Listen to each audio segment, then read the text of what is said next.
librairie France Bleu Besançon. 13h30, 14h, Marie-Ange Pinelli. Dans l'actu en Franche-Comté, on parle des nouveautés, des livres qui viennent de paraître, et je vous invite à présent à découvrir un livre qui a pour titre En avant, Lucie. L'auteur, c'est Aline Roussillon, et Aline Roussillon est au bout du téléphone. Bonjour Aline Roussillon. Bonjour Marie-Ange. Je suis ravie de vous entendre, Aline. Vous allez nous parler de ce livre qui vient tout juste de paraître aux éditions Pierre Tecky. On va planter le décor. Vous êtes non-voyante, vous avez été enseignante, vous avez enseigné le français, et l'écriture, c'est quelque chose que vous avez toujours aimé. J'ai toujours aimé, même quand j'étais en pension, c'était déjà le feuilleton pour les copines.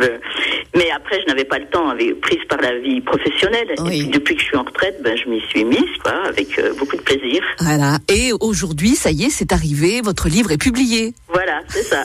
Alors d'abord, je fais des fois des sensibilisations dans les lycées auprès des jeunes sur la cécité, donc je voyais les limites de ça. Donc j'avais envie de parler. Donc une mono-héroïne, Lucie, a 14 ans, elle est non-voyante, et évidemment c'est une adolescente comme toutes les autres. Elle a envie de prendre son indépendance, et évidemment elle a quelques difficultés supplémentaires avec sa cécité. C'est un livre, disons, très réaliste, où il y a des difficultés. Il y a les difficultés de Lucie, il y a aussi un ami qui se trouve dans une grande épreuve à la fois familiale et personnelle. Elle va l'aider. Donc, mais c'est un livre en même temps très positif, parce que les difficultés portent toujours à l'action, si vous voulez. Et en fait, on voit qu'elle va pouvoir surmonter ces difficultés, d'une part avec l'aide des adultes qui l'entourent.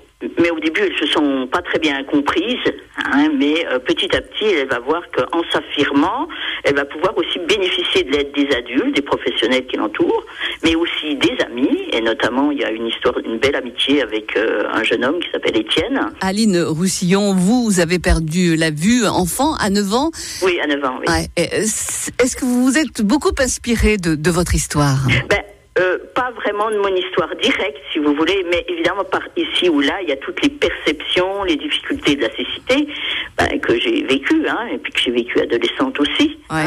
Mais si vous voulez, c'est pas mon histoire, mais ici ou là, évidemment, c'est inspiré de vécu, bien sûr, transposé, retravaillé. Et vous parlez de cette relation dans ce roman avec l'animal, avec le chien. Voilà, parce que un des facteurs de l'autonomie qu'elle va gagner, c'est un chien guide.